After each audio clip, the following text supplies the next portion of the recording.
ฮะมันเดี๋ยวเมืองหิมความอันจำรัสเซียเมืองเล็กเมืองหลอกมันจะยูเครนยูรัสเซียกันขี่ก็เห็นนั่นไงนะเพราะว่าขี่ใครยืมเมืองไรใครไผ่เพอเนี่ยมันก็ได้ปันแห้งกล้วยหลีของมันนั่นก็ยื้อไงตูขี่เนี่ยเดี๋ยวเงินตั้งหลังจอยตั้งหลังยาก็เอาขึ้นกอกลางในปันไงมหาอำนาจเนี่ยพี่น้องเขาหลุปองเสียว่าเขาอ่ำยื้อกันขึ้น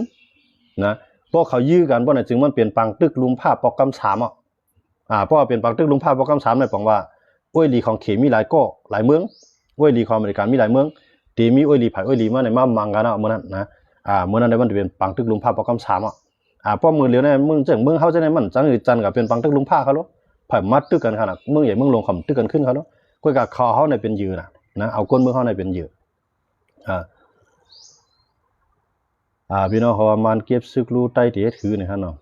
ใต้ก็มีอยู่ขนาดซึกขนาดใต้เขาก็มีอยู่ขนาดนะซึกใต้ก็เอาหมดเลยมันไปจังตึกเปิ้นขนาดเนาะแต่ว่าเขาอันคาใครปันตั้งหันถึงก้นเมืองเขาขาดแต่จอยไรในห่ำเจ้าเอาเงินกับเชียร์เจ้าเขาเอาเงินกับเอารถไปโคกับโคราเจ้าเขาในห่ำจังเฮ็ดขนาดนะเขาก็เลยปันตั้งหันถึงก็เขาจอยกันได้จังกันได้ขนาดเนาะเพราะว่าสังขารยาหันก่อมตื่นตูมตื่นใจกลุ่มเก็บเงินหลูกขาแม้กำว่าเฮ็ดสังร้องแฮกำว่าเฮ็ดก้องแฮกำว่าเฮ็ดก้องมวยเนี่ยอันนั้นได้มันหักษาอะไรพิงยีพิงทุ่งเขาก้อยกาเขามันหักษาอะไรอาสาเขา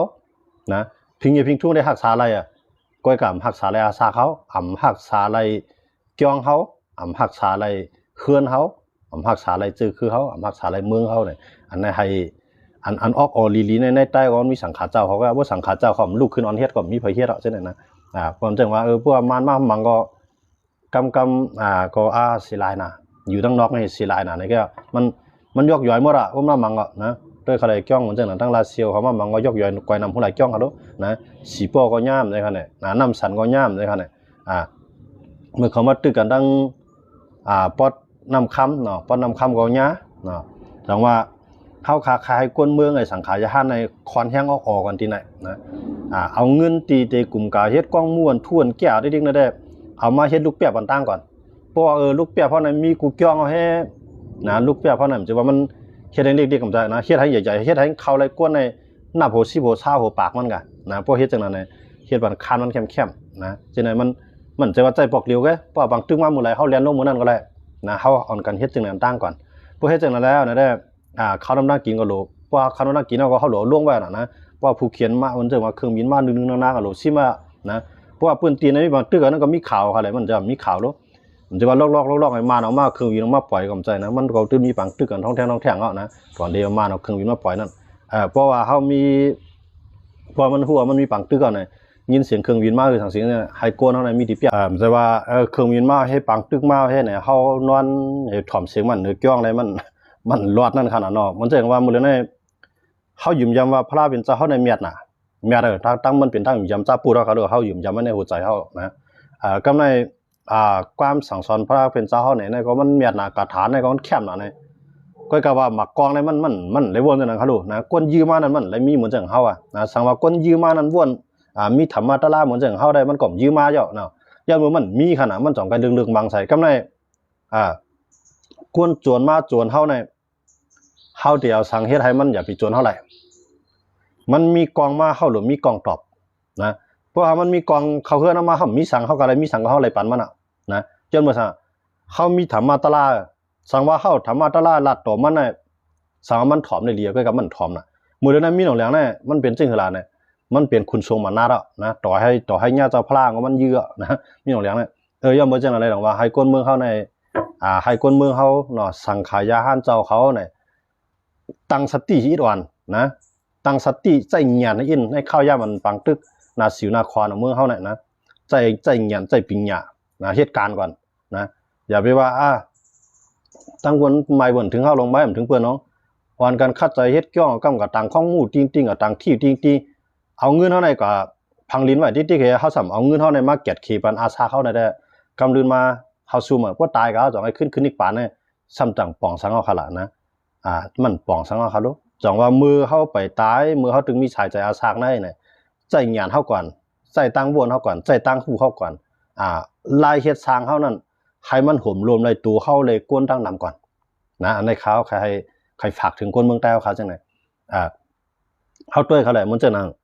เพราะว่าบนเขาตายในมุนเจ้าก็กล้ามเขาแล้วมันมีกองมีแขนเขาแหละนะมันมีกองมีแขนมุนเจ้าบ้าอะไรก็อย่าบนเขาตายบนตั้งใจเขาตายเนี่ยมันรอได้ป้านะย้อนบ่จังนั่นแหละเฮาหลู่หางแฮนกับเฮาใครว่าได้นะมันจะเฮาสิชอบกับเฮาใครไอ้เฮียหางแฮนกันจังคือล่ะเนี่ยเฮามาด้วยเขารู้ PDF มาใน PDF ในติๆมันจุกอยู่ภายก้นเมืองจังคั่นน่ะอันก่อตั้งขึ้นมา PDF นั่นก็เป็นก้นเมืองเขาเนาะก้อยก็ PDF ในมายืมมุนเจ้าตีเมืองปลายในตายเนี่ยหลอนกันแน่จ่องมีไผเฮ็ดสังดัง PDF เขาไล่ค่ะเฮ็ดสังดังเขาไล่ย้อนมือเขามีกองกลางกำลืนมาก็เย็นกว่าขึ้นไงนะเพื่อเขาใครใช้แต้นเอาเขาได้หลุต้านบัดนี้ก็เฮ็ดกุศลบัดนี้นั่นแก้วอ่ะเฮาซุมก้นเฮากว่าห่ำจังเกียรติขี้ขนาดนั้นนะมันจังว่ามุนเจ้าเลยก้นเมืองในมันติเป็นตีเรียนการเมืองบนก้อยเป็นตัวอยู่การเมืองบนก้อยวันตั้งหน้าแห่งเลยเข้าวันนั่นล่ะเนี่ยเพราะว่าจุ่มในมายื้อใส่ก้นวานก้นเมืองยื้อใส่มุนเจ้านะเอาตั้งพิษถือมันแทงจุ่มให้จุ่มนั้นก็เลยฮับนะมันติเป็นจังนั้นไผเฮ็ดไผฮับว่าก็ได้ซึ่งมันเฮ็ดก็มันก็ฮับเขาแหละนะซึ่งเจ้าคือกับเฮ็ดมันก็ฮับหรอกอย่ามาเขาคนนี้ว่าซึ่งมันว่าปล่อยใส่ก็ในบ่ซึ่งมันก็ว่าย้อนเบอร์ซึ่งเจ้าคือกับอยู่ไว้ที่นั่นเขาก็ทึมใส่เมื่อก่อนทึมใส่เขาก็ก่อนอันไล่รับตาลืมเมืองอะไรมันลุกมากขึ้นเนาะครับลูกนะมันลุกมากขึ้นเนาะนะยังไม่ใช่อะไรเนี่ยหนังฮือเตรียมเปลี่ยนตัวอยู่ในวงกลางอันข้ายามปางตึกนั้นเนี่ยให้คนเมืองเขาบ่อยู่จู่กันการที่จู่กันนั่นมันจะว่ามีสังเนี่ยมันจะนะเพื่อกับจู่ในการในจ้องให้สุดจะวนด้วยเขาลูกจ้องหลังใหญ่ๆในบนออกลงปล่อยลงใส่ในจู่กันนำก็ซุ่มนำก็อย่างไรครับวันนั้นล่ะเนี่ยเพราะว่าเขามีลูกเปียบเขาลูกจ่อมันเดยากขนาดอันเฮาคำว่าเปิดดีมันเขายี่ลงใส่แน่ใครบอกว่าหมักลงลึกได้ลึกว่าก็มันมีเหรอนะลึกสุดก็หมอกเหลืองคือกว้างงั้นเหรอนะเพราะว่ามันมีลูกแท่นเฮ็ดค่าของต่างกว้างไอ้หมอก2ศอกนะหมอกวายนั่นแหละเพราะค่าของหนาหมอกนั้นได้มันตกใส่แล้วอ่ะนะตกใส่ก็มันแตกมันแตกก็มันลงอ่ะทั้งใต้ก็เฮาว่าเนาะมันก็ละลีกับเมียนใส่นั่นก็นะก็บ่เป็นก้องในหลังใหญ่นะครับลูกเฮาเปรียบในก้องว่าในมันหลังใหญ่นะมันมาจำใส่ในก้อยนำไปจ้ะนะหายมันหายลูกเร็วเขาดูหายนึงกำเสียหาลูกซ่อนกันนะเฮาเดี๋ยวสั่งวีจังวีนะเฮาคำว่าตัวในเมืองใต้เขาเนี่ยมีหลายจ้องติ่มไปมีนะใครว่าส่วนใหญ่ติ่มไปมีที่เปรียบนะปางตึกในเย้ากับเปลี่ยนเวียงก็หาลองหางแห่นจะได้ทำแบบมีค่ะนะอันพูดขึ้นออกใหม่ๆเนี่ยมันมีหังนะอันใต้เฮ็ดอันนั้นมันเป็นกองมูน่ะเต็มๆมันน่ะมันเป็นตีเหลตีเลียนเป็นตีท่องเที่ยวก็เบิ่นเมืองไทยเขานะมันเป็นตีเหลตีเลียนเนี่ยมันจึงว่าเมืองเก่าว่ามันเป็นคู่ของ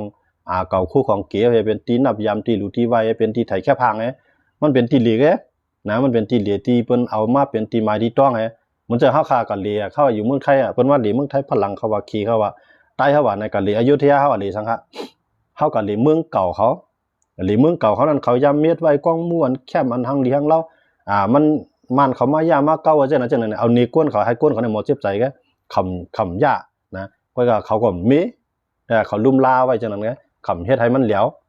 เหลียวเขาก็คำขึ้นมามีเกาะเขาก็ปล่อยมาคนหลากวือไว้นั่นแล้วก็ให้มันเป็นตีไม้ดีต้องไงเขาก็ลุ่มลาโคกยือๆมาในหมอกนั้นไงนะมันจังนั้นกองมู่เก่าเก๋เมืองเฮาก็เหมือนนั้นไงนะกองมู่เฮาเฮ็ดเอาอันสังขาเจ้าเขาว่าตะกาก้นเมืองว่าอันกันเฮ็ดกูว่าน่ะสังว่าวันเมื่อนามาวันเมืองเฮาก็เย็นในเปิ้นก็ที่เป็นตีหลีเพิ่นไงนะอันเฮ็ดไว้กูว่าน่ะนะเปิ้นตีหลีก้นนั้นมันมี3ตีไงค่ะแหละนะ1น่ะกว่าจอมว่าเนาะตีหลีเฮาน่ะ2มาเนี่ยกว่าจอมธรรมชาติสภาวะเนี่ยห้องน้ำนะนั้นก็ในธรรมในห้องน้ำในน้ำตกตาดเนี่ยสวนอู้เย็นเนี่ยจังได๋ก็ค่ะเนี่ยมันเป็นตีหลีกันน่ะนะเฮาตีหลีตีเลียนเนาะมันจะว่าที่มาจอยสังเฮาไรครับลูกอันได้จอยเฮาไรนั่นแหละลูกเปียบนะมีเข่าก็ไว้ไรนะกำไรปางตึกกันมาเนี่ยก็กวนเฮาเรียนเขาก็ปางตึกนั้นมันจะว่าตึกกันเนาะ24ชั่วโมงเขาลูกบ่ตึกกันตามมันก็เย็นเนาะบ่มันเย็นเฮาก็ขึ้นออกมาขึ้นแหละได้กันน่ะบ่มันเย็นเฮาอยู่ไว้นั่นน่ะนะเขาพาเขาก็มาหุงกายว่าเครื่องบินมาเนี่ยก็ลงกินในนั้นก็ไรครับลูกนะกูว่าในเฮามีนะในเมืองเฮาเนี่ยมันเป็นเพราะว่าบางตึกก็มันใจว่าตึกที่เปลี่ยนมันเปลี่ยนมาแล้วนะในคนเมืองใต้ค่ะหลีปองใส่ที่ในเสใครอ่อนกันห้างแฮนค่ะเนาะว่าสังขายะหันเจ้าเขาอ่อนเฮ็ดในคนเมืองในเฮ็ดกำเหลียวย้อนว่าในคนเมืองในมันถ่อมมุนเจ้าไว้ก็รู้นะคนเมืองในถ่อมมุนเจ้าไว้มุนเจ้าวางก็หลีหมดอ่ะนะก็ในเบิ่งมุนเจ้าเขาซ้ำกะโจเฮ็ดกู้โฉติ๊กๆแฮนะกำกะโจเฮ็ดปล่อยสังร้องแฮกำกะโจเฮ็ดก้องไหมกำกะโจเฮ็ดกองมู่ไหมพวกมุนเจ้าเขาเอาป้ายพวกนั้นได้ก็คนเมืองเฮาในแค่หนาเลยมุนเจ้าเขาหรอกนะ สังขารยะหันเจ้าเขาในเขาไล่เฮียนเขาไล่สอนเขาไล่เกียกลิเกียกไล่ตุ้ยลิตุ้ยไล่น่ะเขาในเขาไล่หลีวันใต้เมืองเนือน่ะเขาลีฮู้หรือก้นเมืองเขาร่วมใจขนาดนะก้นเมืองในตื่นมาบ่รู้เหตุการณ์เนาะนะคำมาก็บ่รู้หากินข้าวกินน้ำบ่รู้หาข้าวนอนเนาะมันมีข้าวยามว่นการเมืองซ้ํมีข้าวยามว่นเอาตัวรอดทางเตะนะก็ก็สังขารเจ้าเขาได้ว่นไหลกลางวันมาก็ตุ้ยลิตุ้ยไล่เนี่ยเนาะตุ้ยข่าวตุ้ยเงาเนี่ยมือตึงหนุ่มตึกกำก็กว่าบ้านใต้เมืองเนือเฮอันเลียดอันเซลเนี่ยก็อยู่ดีมุนจอมบ่ดน่ะนะก็ในมุนจอมอ่อนก้นเมืองเฮางมง่ายรับสิ่งที่กว่าอ่ะก้นเมืองเฮานะสังขารยะหันก็เกียรติบันก้นเมืองเกียรติบันสังขารยะหันเลยกำลืนมาในเป็นตีตามหมายเมียนซึกมานเฮาเว้ยนะอันนั้นก็ใครย้อนดูขำเนาะดูขำของบางเพราะว่าใครย้อนเมตตาเนาะใครย้อนเมตตาที่สังขารเจ้าเขาเนาะเพราะสังขารเจ้าเขาอ่อนโหเฮ็ดในมันเฮ็ดเปลี่ยนได้นะมันตื่นเปลี่ยนอ่ะตัวนางเฮาหรือเฮ็ดกว้างมัวในขึ้นก็ร้อยสูงๆเนี่ยตะกาในแบกซ้ายก็ถงๆเลยยังขึ้นไหลนะเมียกมักขี้มกุลมักขี้ในขึ้นอันร้อยก็ตั้งเฮ็ดอ่ะนะอันนั้นมันชื่อว่าตาได้มาแก่ขี้สังบันเฮามอกว่ากะตั้มไว้เปลี่ยนตีไม้ต้องเนาะเปลี่ยนตีหลูตีไว้เฮาตีเกือยำเฮาเปลี่ยนตีไว้ตีสาวให้มอกกันนั้นก็นะถามว่าเพิ่นตึกกันมาเอาเครื่องบินมาเอาเฮ้เนี่ยมันได้ลงมาแก่ขี้บ้านเฮาเนี่ยมันแก่ขี้บ้านเฮาไรต้องมันย่ำแก่ขี้ตัวมันไรมันได้ขึ้นมาแก่ขี้บ้านเฮาจังคั่นน่ะมาเอาเครื่องบินบางว่าน่ะพาราเฮาปึ๊กคิดปึ๊บปักเอาเช่งปึ๊กกำบางสู่ก็คอปุดบางสู่ก็บ่คิดตั้งตู้ตั้งตาแล้วมันเป็นหมักอุดอันนึงก็การมันเป็นตีหมายที่ต้องว่ามันเป็นหุ่นหางพระเป็นเจ้าเฮาเนี่ยเฮามาเฮ็ดไว้เฮาเป็นตียุ่มตีย้ำตีเกือยำตีคุบตีไว้เฮาหมอกกันนั่นนะใครว่าเเพิ่นมายืนในบ้านเฮาเฮ้ก็ย้อนสู้ให้มาเก็บขี้มันเฮาน่ะมันมานะอันได้เก็บขี้มันเฮาแล้วนะเนี่ยออกสังขารเจ้าเขาลายเฮ็ดสังขารเจ้าเขาลายว่นสังขารเจ้าเขาอันได้เก็บขี้มันซื่อคือเฮาเก็บขี้มันสังขารเฮาเนาะเก็บขี้มันหนอแดนคือลูกหลานใต้เฮาน่ะหรือว่าลูกหลานคนเมืองใต้เฮาน่ะมันสิเป็นพรดีเต้นะเพราะว่าเกี่ยงในเฮาอยู่ในเกบังตื้อเฮา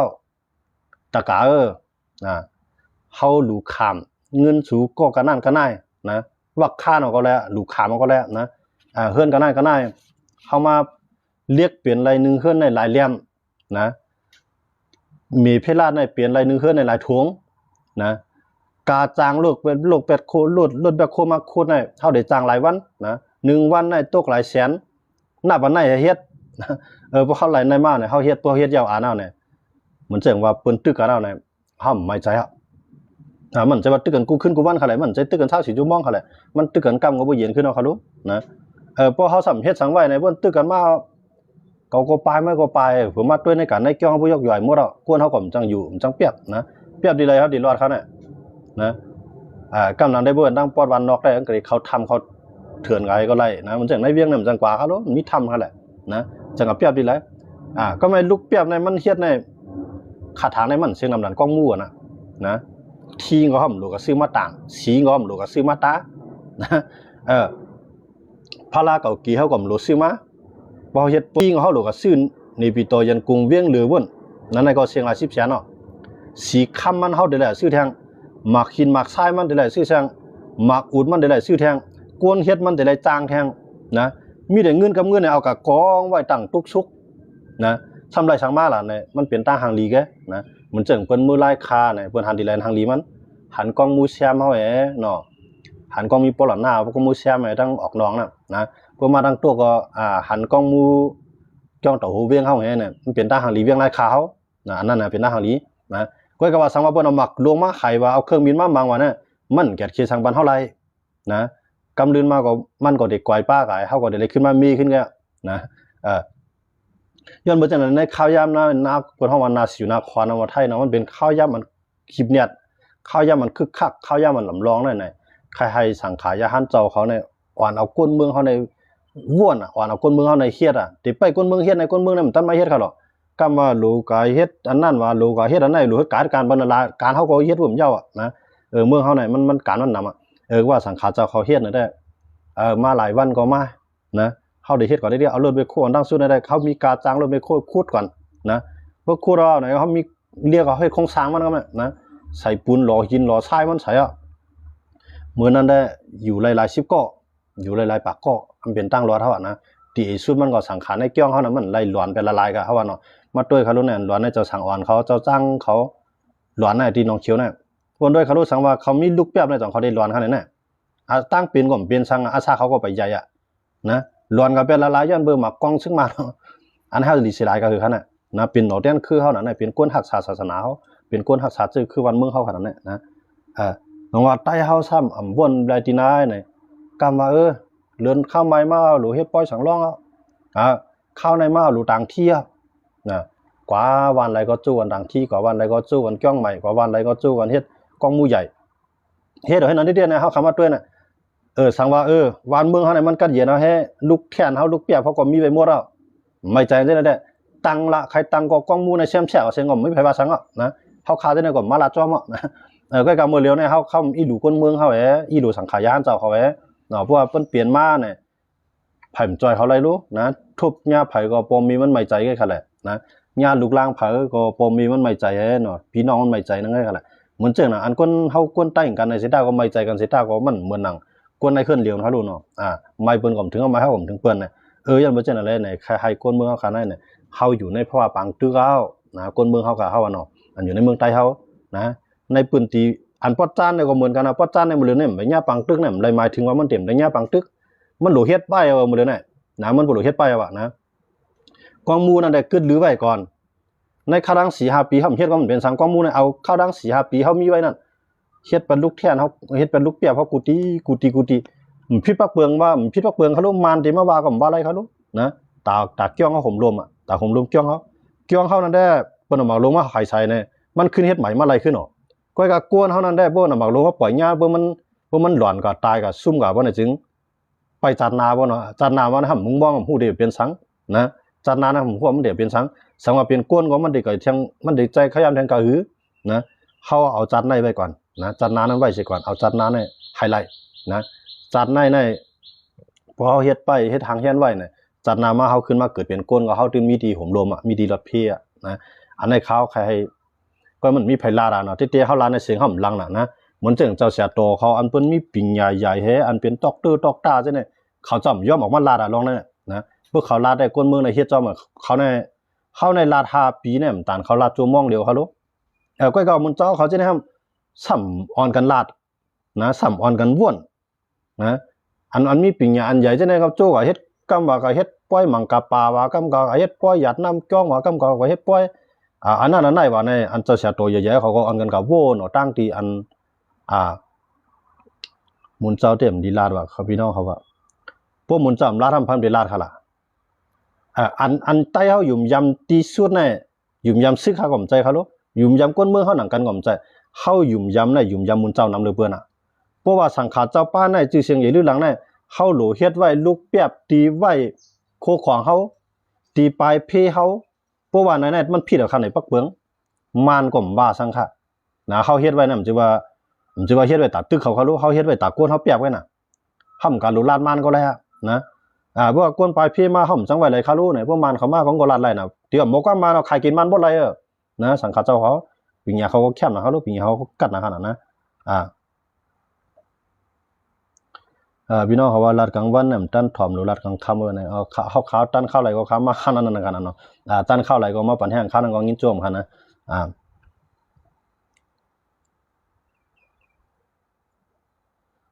พอกึดลือเรื่องปล่อยเรื่องกองมูยาวเปิ้นเตกึดเรื่องปังตึกอยู่หามาออกว่วนพองใจพองออกกินข้าวมาตาสังกินตาให้ลักตาให้เลียดเลยคั่นนะพอถ้าเฮากึดลองเฮ็ดกองมูเลยเมืองเฮากัดเย็นมันหือเปลี่ยนล่ะย้อนเมืองเฮากัดเย็นเลยเฮาหลกกึดลองเฮ็ดอันไหนเสียก็มาเฮ็ดตีเปียบเฮาตั้งก่อนอันไหนถ่อมดีๆครับนะพอเฮามีตีเปียบมีลูกแท่นเอามีลูกเปียบเอาเปิ้นตึกกันนำเวลาของเปิ้นนะก้อยก็เฮานั้นมีข้าวกินมีดินอยู่มีกูนอนนะมีตีปลายเพลเฮาใครขึ้นลูกมาเฮ็ดมื้อไหร่ก็แล้วกองมูน่ะเพิ่นไปตายแบบมันแฮนะพอเฮาตายแบบมันเอาได้มันหรือจังมาเฮ็ดเอาล่ะนะยันบ่จังนั้นอันข้าวว่านั่นข้าหำสิว่าหมายถึงว่าบ่เฮ็ดป้อมเฮ็ดปอยป้อมเฮ็ดกองมูป้อมเฮ็ดเกี่ยวปังตึกได้กึดมันเกี่ยวข้างคาหรอกนะย้อนบ่จังนั้นว่าป ราะว่าเขาเฮ็ดไว้ปางตึกเกิดขึ้นมาก็รีเบิ่มเกิดขึ้นมาก็ไว้ให้นั่นก็มันตุ่มเน่าเขาโลนะเฮาใครมาเฮ็ดกองมูก็ยังเฮ็ดไหลนะมาใครเฮ็ดกองใหม่ก็ยังเฮ็ดไหลคั่นน่ะอย่าเปรียบไปบ่นั่นตื่นๆว่าบ่กึดลองเฮ็ดปล่อยบ่กึดลองเฮ็ดกองเฮาปางตึกได้กึดมันกึดเขาแล้วมันใจมันเกี่ยวกันเขาโลเฮาก็เฮ็ดกองมูก็ตั้งการเมืองการศึกมันเกี่ยวมันเกี่ยวสังที่ว่าเฮาเฮ็ดกองมูเขาแหละก็ว่าเทียมที่เฮาเตียวเงินเฮานั่นก็เฮ็ดกองมูไว้หลายๆได้เฮามีที่เปรียบเพราะว่าเปิ้นเอาหมักลงมายื้อใส่ในกองเฮาน่ะจอมมันใจมุนเจ้าไว้คั่นนี่ซุมมุนเจ้าก็จังหลอนกันในนั้นสังขาเจ้าสังอ่อนเขาก็หลอนกันในนั้นก้นเฮือนนั่นปลายพี่กว่านั้นก็ตายกว่านั้นกำไรหรือนั่นอำกาเนี่ยบ่ฮับมีที่เปรียบกันเนาะบ่ฮับมีที่เปรียบได้สังขาเจ้าเขาลงลูกก็แล้วเจ้าสังอ่อนเขาลงลูกก็แล้วนายขาวลงลูกก็แล้วก้นเฮือนก็ลงลูกก็แล้วเพราะว่าปางตึกเย็นขึ้นมาแล้วอาสาเขายังมีมใจคั่นใครสังเขายังไรน่ะพอเฮามีอาสาเขานะใครเฮ็ด3เดือนไรล่ะเป็นผีเป็นเพียดอันนี้นะอันนั้นเฮาคาลาดลองได้มันชื่อว่ากายศาสนาชื่อว่ากายสังฆาเจ้าเขาอันนั้นเฮาลาดป้าตอนตาห่มรวมเขาห่ำเจ้าสังกัดจ้อยเขารู้กูว่าน่ะนะเพราะว่าเขาเจ้าก็เฮ็ดในชื่อเจ้าวนด้วยก็มันจะเฮาคาลาดมันเป็นเฮาได้ใจก้นที่เสียงหลังรู้นะเฮานั้นใจก้นที่มีปิ่งอย่างยันใหญ่เปิ้นที่เล่นนับยำเฮารู้เฮาเป็นก้นแห่งการยันเมืองให้โกงไว้เฮามีเนี่ยตั้งป้ายวนให้มาปั่นป้ายวนหลากหลายป้ายวนนั่นก็นะเพราะว่าเขาจะเอากะเฮ็ดนั่นจ้องเลยกะเฮ็ดก็จ้องนั้นห่มรวมต่อให้มันมายิกจ้องมันเป็นเดียวฟ้องหมดเลยว่าสังขายานเจ้าเขาตึกมีไว้ว่าไหนถึงเขาขึ้นห้วยส่วนตุ่มสังขาต่างที่ต่างๆไอ้ตะกาต่างวันต่างเวียงไงนั่นก็ในวันในเวียงนั่นขึ้นเฮ็ดขึ้นใหม่ใหญ่หรือนั่นแทงก็ยังไหลมันได้คั่นเนี่ยมันใหญ่หรือนั่นก็เฮ็ดไรก้อยกะข้าวใครว่าก่อนตีเฮาติกะเฮ็ดต่างมิ้วรวยมาห่มรวมเฮาไรนั่นให้เฮาเฮ็ดอันแกดเคอาสักชายใจเฮาไว้ตั้งก่อนนั่นแหละความหมายของเขานะมันจังว่ามันตึกกันยื้อกันว่าเขาก็มีไว้กินเนาะนะลีนเขาก็มีไว้อยู่กูเขาก็มีไว้นอนเนาะว่าน่ะจึงเปิ้นตึกกันก็เป็นรองของเปิ้นเนี่ยนั่นแหละได้กันน่ะกันได้บ่ว่าเปิ้นตึกกันมาเฮามีสังในเฮาขาหันน่ะมื้อเลียวเป็นจังซี่ตึกกันติละไผไม่จ้องที่นั่นจ้องนั่นกวายกนปังกับที่นั่นตัวเขาในจ้องอันที่เสียงใหญ่ละลายน่ะอันมันมามังเป็นน่ะนะอำว่าได้เป็นเซียนวีเนี่ยมาได้เป็นลาเซียวเนี่ยนะมื้อเลียวในบ้านนั่นย่าหนองเขียวเลือกไข่ที่จ้องจือเชียงใหญ่จ้องจือเชียงใหญ่จือเชียงลงละลายในมันมังนั่นนะกำไรก้นเมืองปลายก็ได้ไรก้นเมืองกับจังปลายได้ไรว่าปลายก็เจ้ามันเจ้าสวนเหมือนรอดแล้วปลายก็อยู่ที่จ้องปลายอยู่ที่จ้องในใกล้กับว่ามีซึกจุ่มไหลมาในเสตาพวกเขาปล่อยหมากมาเนี่ยมันยากกินมันจะว่าเฮาในเสียงเฮาเนี่ยมันลังเหมือนเจ้าหนังสังขารเจ้าเขาในกับเขาว่านะว่าสังขารเจ้าเขาในกวนมาถ่อมเขาในหูปากหูเฮียงเพื่อเขาลาดเลยลองเสียไหนนะเขาจู้เฮ็ดสังขารเจ้าป้าเลยฮัดออนฮูเฮ็ดกว่าเนี่ย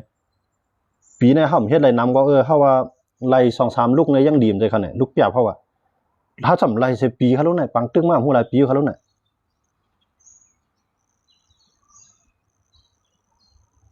ในพี่น้องเขาในออกในมันตันไตเอาในมันสิไล่ปรับแทงนำออกนั่นนะลาดจึงในกูวันฮาว่าแต่เจ้าลาดให้เปิ้นฮู้ขึ้นแผนการเฮากวยออกบ่ได้แก่หรือเฮาเปิ้นกวานตางเฮายาวเปิ้นบ่ขี่เครื่องบินเฮาตึกไปลีเนาะเฮาตึกว่ากูเปิ้นฮู้แผนเฮาเด้ก็ฮู้สั่งแผนเฮาล่ะมันเฮ็ดลูกเปียบตาเปียบก้นเมืองเฮาตาเปียบสังขายานเจ้าเฮาน่ะซ้ำมีแผนจังหือล่ะอันในภาคบันไดก็ที่ว่าสมยอดในสิเฟียดนะลาดกูว่านะฮะลาดบันเปิ้นแผนสังว่าซื้อเข้ามามีที่ไหนมาเยื่อว่าไหนได้เปิ้นห้องว่าแผนงามจังนะแผนลาดในเปิ้นก็ซื้อเขามีการนายอยู่ที่ไหนเนี่ยเปิ้นห้องว่าลาดในแผนว่าเปิ้นจังได๋ว่าเฮาแผนเฮามาลาดในเปิ้นอันในลาดว่าให้กวนเมืองเฮาสังขายานเฮาโฮมแฮงกันสิเลยเฮ็ดลูกเปียบในมันเป็นแผนลับที่ไรล่ะนะกับตัวเลยเมืองเวียดนามเขาลอดมาภายใต้เมืองอเมริกันนะย้อนเมื่อสังเขามีลูกเปียบอยู่ใต้ลิ้นอเมริกันในไปโนลิ้นบ่ไรเขาเฮ็ดปานน่ะนะเพราะอเมริกันมาเครื่องบินมาเขาลงลิ้นกว่าพวกดันตอนน่ะนะพวกอเมริกันไปโนลิ้นมาเนี่ยเขาลุกขึ้นมาเยื้อนะพวกยินเสียงเครื่องบินมาลงลิ้นกว่าเขาเปอเมริกันมาอะไรน่ะนะศึกเวียดกงศึกเวียดนามเขาเนี่ยว้วนกว้างๆนะอย่าไปเกิดถามว่าเปิ้นฮู้ไว้เฮาได้ว่าเฮาก็เอาแผนนั้นจังไหนมาแผนลับในเปิ้นเอาแผนลับเข้ามาลัดในเปิ้นขาซ้ำอยู่ในซึกมื้อไรล่ะข้ามยิบกุมกำซึกจุ่มเลยล่ะ ว่าเดียวความลับของในสื่อออกมาลาดไหล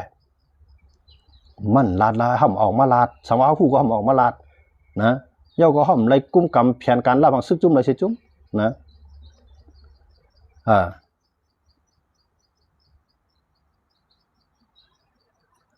พี่น้องเขาว่าใจจอมดูอ่อนโหเก็บเงินในเมืองไทยเมืองหนังม่านเขาเก็บเงินจอยPTF นั่นตาซึกใต้เฮาเนี่ยอันนั้นก็ดีครับพี่น้องเขากำนำในใต้เฮาเนี่ยพวกเฮาได้เหตุการณ์จึงนั้นเนี่ยมันเอาเงินกับกินมันเฮ็ดไหนมันเฮ็ดไหนเนี่ยมันกว่าไรใต้เฮาเนี่ยนะมันหยาบจึงนั้นนะพี่น้องเขาว่านะกำในพวกเฮามาเฮ็ดนำจังเนี่ยเขาได้มาหาต่างก้อนในหลุดแจเงินมันกว่าทั้งไหลมาทั้งไหลเฮ็ดจังหืออันไปมาแจเท่าที่ก็มีอ่ะยันเบื่อหาไหนมาเมียวมันปืนไรครับรู้นะการเมืองมานั้นปืนไรนะ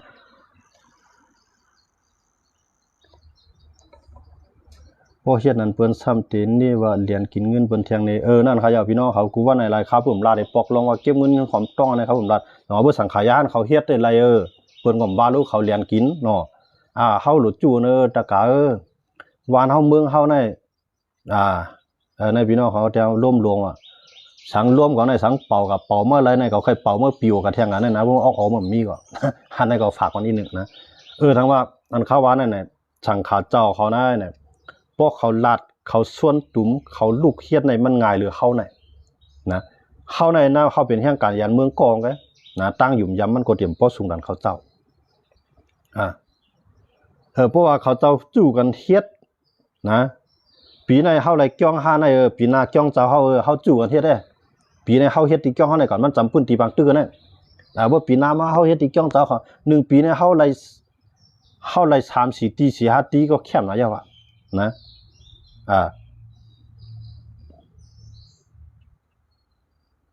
ลาไทยเจ้าสู้ข้ามปืนเผาให้คุดลูกกูเกี้ยงเรามันเจ้าเปลี่ยนภูมิปิญญาอันนั้นได้หำลาดเขาเจ้าลีเฮียดเขาเจ้าลีฮู้นะหำโลลาดเขาเป็นด็อกเตอร์เขารู้นะเขาเจ้าในแขนเอาไปปิญญาเนี่ยก็กำนำเนี่ยมันจวนกันอีกป่านที่กันเนี่ยเขาขาหันเลยนะหำใครหันเอาตั้งกว่าอีกป่านได้มันเตือกตีเมืองกัดเย็นแก้วอีกป่านเนี่ยนะอันเขามาอยู่เมืองไทยเนี่ยพอเลี้ยงเมเลี้ยงลีมีการต่างงานลีมีไล่ตีลีมาเลี้ยงนาขึ้นดาวเฮียนั่นก็เป็นอีกป่านนั่นก็ว่านะเมืองเฮาซ้ำกำมาปนยี่กวนเฮาไกวไปที่ไหนวะกำมาปนเอาเกี้ยงเฮาไผไม้ไปที่ไหนวะกำมาวานเฮาปนเอาไผจุดที่ไหนวะเนี่ยอันนั้นเองเมืองอะไรมันหมานะวะนะกาใครเฮาปากเส้นด้านกว่านี่ป่านั้นมันถึงไรมันตึกอยู่ในงาลายแกมันออกไรจังว่าหนังฮือได้ป่นงาลายนะเฮาเด้เฮาหลุดเขียงตามันนะหนังฮือป่นเต็มมายี่กันในป่นตีเฮาแล้วเด้หือเฮาหลุดมีเฮียงซึกกันแก่นแข็งห่มลมนะหนังฮือป่นมายี่ก็นำญาติตัวเฮาอาซาเฮาเต็มเสียงอันนั้นเด้หือเฮาหลุดมีลูกแป๊บอันนั้นมันหลุดต่อสู้จังไหนก้อย